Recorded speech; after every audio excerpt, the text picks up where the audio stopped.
ഞാൻ വിശ്വസിക്കുന്നത് ചിലയിടങ്ങളിലേക്ക് ക്യാമറ വെക്കാതിരിക്കുന്നതും കൂടിയാണ് മാധ്യമ പ്രവർത്തനം എന്നാണ് ഞാൻ വിശ്വസിക്കുന്നത്. അത് കുറെയെങ്കിലും ലംഘിക്കപ്പെടുന്നില്ലേ? വനാതിർത്തിയിൽ പന്നിക്കെണിയിൽ ഒരു ചെറിയ കുട്ടി നിലമ്പൂരിൽ മരിക്കുന്നു.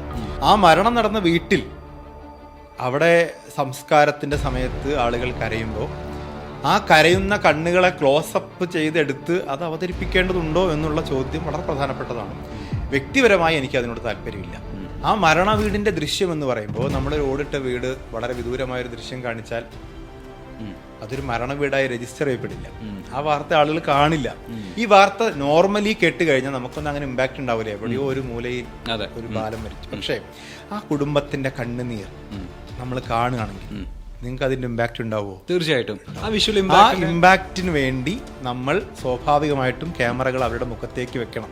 വേറൊരു മുഖത്ത് വെച്ചാൽ ആ ഇമ്പാക്ട് എന്ത് ചെയ്യില്ല, കിട്ടണമെന്നില്ല. പക്ഷെ വ്യക്തിപരമായി ഞാൻ പറയുന്നു, നമുക്ക് സ്വാഭാവികമായിട്ടും നമ്മുടെ സ്വകാര്യതയാണെങ്കിൽ എൻ്റെ വീട്ടിലാണ് ആ മരണം നടന്നെങ്കിൽ ആ കണ്ണുനീര് എടുക്കേണ്ടതുണ്ടോ എന്ന് ഞാൻ 2 പ്രാവശ്യം ആലോചിക്കും. സ്വാഭാവികമാണ്.